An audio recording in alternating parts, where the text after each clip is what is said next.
ように増えてゆく蝕むほど吹き消せしぶれ止まらぬこと生み出すらせ Boruto Uzumaki is the son of Naruto and Hinata.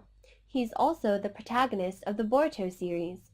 Boruto is the lead character from the next generation, so it's obvious that he will definitely gain some new powers in the future. So far, he has shown some decent potential, but he's still far from the finished product.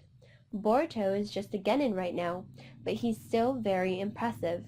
With that in mind, along with a couple of theories on my own, I have made a list of powers that I think Boruto might get in the future. So, let's get started. Number 5. Boruto's Dojutsu. By now, everyone knows that Boruto Uzumaki has a new Dojutsu. This Dojutsu was woken in his right eye. Before seemingly gaining control of this Dojutsu, it would activate independently in the presence of dangerous or hidden targets. It can perceive the flow of chakra, enabling Boruto to see the visible changes in one's chakra, and likewise track a target through it. It can clearly see the chakra pathway system and determine its key points. It can also see through invisible barriers that connect between dimensions. It is likely that this eye will become his main source of power. Whether it's a Tenseigan or not remains a question. Nonetheless, it is something that will be very powerful. Number 4. Space-Time Ninjutsu. Space-Time Ninjutsu is an ability that allows a person to travel from one place to another in an instant.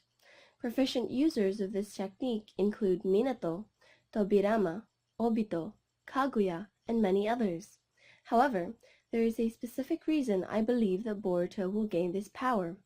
That reason is Sasuke Uchiha. Yes, as you all know, Sasuke gained access to 2 space-time ninjutsus using the Rinnegan.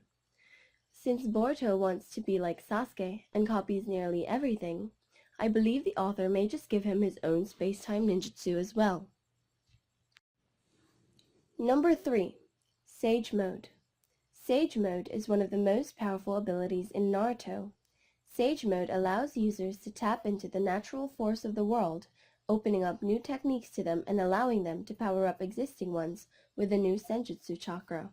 However, take it into account that I strongly do not believe that he will get this power.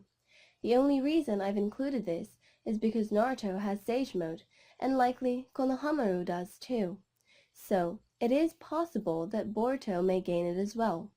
However, Boruto has made it clear that he wants to follow a path that's different from his father's. It's likely that he won't gain such powers. Instead, he chooses to gain power similar to Sasuke's. He already has a Dojutsu just like him, so it is obvious what the author is going to do from here. Boruto may not gain Sage Mode after all. Furthermore, I believe it will make him just too overpowered if he has a Dojutsu as well as Sage Mode. Number 2. Kuramas Chakra. Now, this is a power that depends on the events that will happen in the future. Boruto Uzumaki may or may not get Kuramas Chakra. This vastly depends on whether or not Naruto is dead. If Naruto Uzumaki is dead, then it is possible for Boruto Uzumaki to inherit this power from him and use it.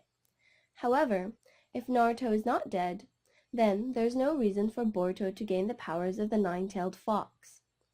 The only thing that bothers me here is the fact that Kishimoto has drawn an official cover for Boruto, where he has a cloak similar to the Nine-Tails Chakra Mode. Personally, if you ask me, I don't want Boruto to gain this power. That would simply make him a copy of Naruto. Let him do something on his own. I'm just saying, there's a strong possibility that he may gain it after all. Number 1. Summoning. Chimera. The final power-up in my list is Boruto's summoning. During the pre-manga arc, we all saw that Boruto was able to perform the summoning jutsu, which summoned a strange beast called Nu. It was originally meant to combine separate living bodies of organisms into one huge organism bearing the original characteristics of the organisms and therefore creating a synthetic body. After seeing Kakashi bearing the Sharingan, Hiroko uses the technique to integrate the bodies of others with his own, allowing him to obtain any Kekkei Genkai they possess, as well as other special physical traits, and absorb their chakra. The technique is also used by Hiroko and his followers to create formidable creatures which bear the traits of multiple animals. Hiroko has used this technique to steal 4 Kekkei Genkai: Storm, Dark, Steel, and Swift releases. I believe this is something related to his eye powers and his connection to the Otsutsuki clan, but let's not get into that for a moment. I'm more interested in what the summon actually was. To me, it completely looked like a powerful summoning. If that is indeed true, then Boruto will have an awesome summoning at his command. There is a catch, though. The summoning looked to be somewhat like a dark entity, and evil. So, it is possible that Boruto's summoning will be extremely hard to control. But for now, that's not a part of our concern, really. So, what do you guys think about this list? Please let me know by leaving a comment, and if you like this video, give it a thumbs up, and subscribe if you would like to see more. Thank you!